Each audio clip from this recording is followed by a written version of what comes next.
Hi, my name is Alistair.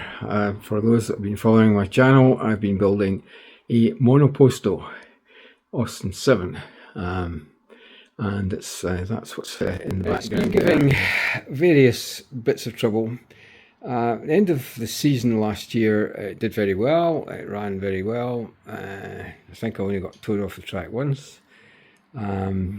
The car was reliable. I entered two events with it, the Forest Burn event and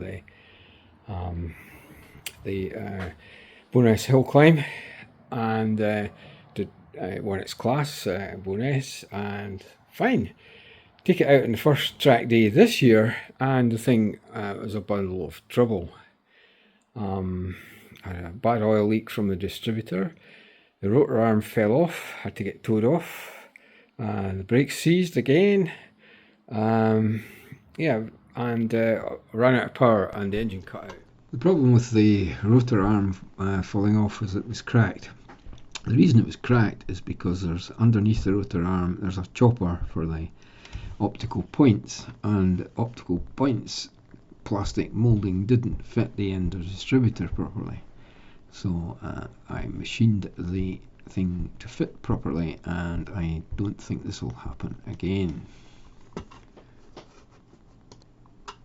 Next problem to be addressed is the massive oil leak coming apparently from the distributor, but in fact it was actually coming from the cover for the timing gear. So I flattened the cover for the timing gear. It had a bit of a ripple in it. It wasn't sealing properly, and I made a gasket, a 2mm thick steel gasket, to hold it down so it doesn't leak again. The next problem to be addressed are the brakes. The brakes have been giving me trouble for about 6 months. They typically, after a mile or so, they seize on, and you've got to relieve the hydraulic pressure. I have tried everything. Checked the master cylinder, changed the master cylinder, changed all the bits in between, and still got the problem. So I've decided to make it easier to bleed the brakes, so that if I detect that they are coming on spontaneously, I can relieve the pressure easily with a rag and one spanner, which I will carry with me. The major problem is in my opinion, is the fact that it runs out of power from the battery. And it runs out of power from the battery because it requires a lot of energy to cool the engine. So I thought I'd have a look into that. Now to the thorny issue of cooling. The fundamental issue is that if you plot a graph of temperature versus time, you find that the engine gets to 100 degrees C in 16 minutes.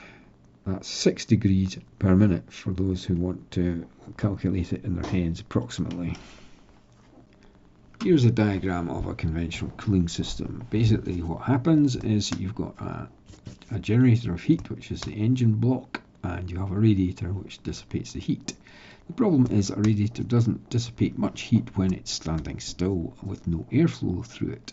So what you have to do is, when it gets to an unreasonable temperature, you then switch on a cooling fan, and you balance the size of the radiator and the size of the cooling fan, the rate of flow of the pump, to match your system.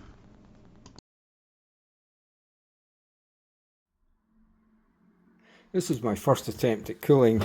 It's basically a 12-watt pump. It's one of these pumps that's designed to go between your cooling system and your heater, assuming that your heaters are kind of remote from the engine, and it makes sure that you've got ample flow into your radiator for the heater.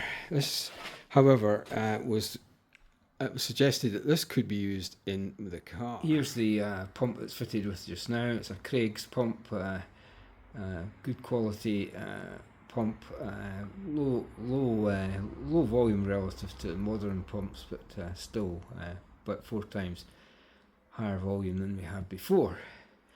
And beside it is a thermostat, but that's not connected to the water pump, that's connected to the radiator, which is the fan and the radiator, which is...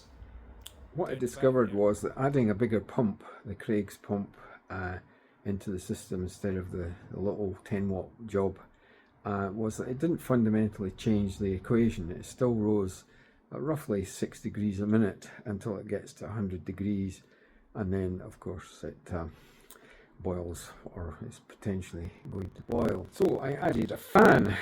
I started off with a 10-watt fan, one out of some sort of agricultural grass cutting machine.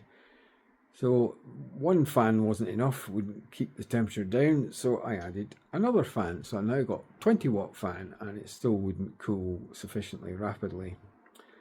So I added a 70-watt fan, and the 70-watt fan takes about 8 amps or something, and that kills the battery because the charging system in this is total loss. In other words, there is no charging. You've got fundamental capacity of the battery, and thereafter you run out of power. However, there is a solution to this, and it requires a thing called a power modulator. Basically, the power modulator runs the pump, a much bigger pump than you need. We've already discovered that we putting a bigger pump in, the Craig's pump, 4 times as much flow rate at least, and it still didn't cool any faster. However, you still need to get the water out of the engine quickly when it gets to about 80 or 90 degrees. So we modulate the pump so that it is running at absolute minimum amount of time, and then rests.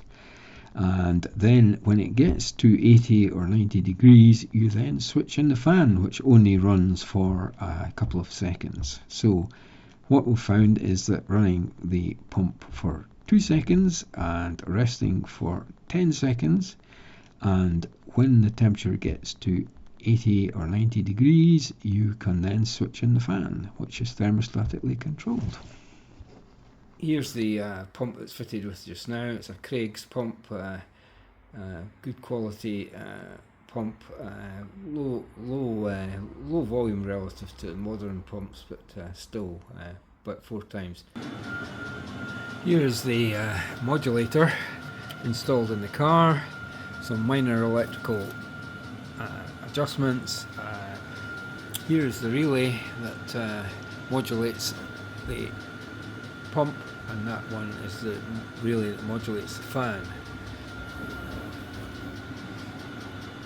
Now that we've received a battery power consumption reduction of somewhere in the order of 1/6 of what it was before, and we've got a stable cooling system that when it gets to 80 degrees it switches the fan on for a couple of seconds at a time, and the whole thing is stable.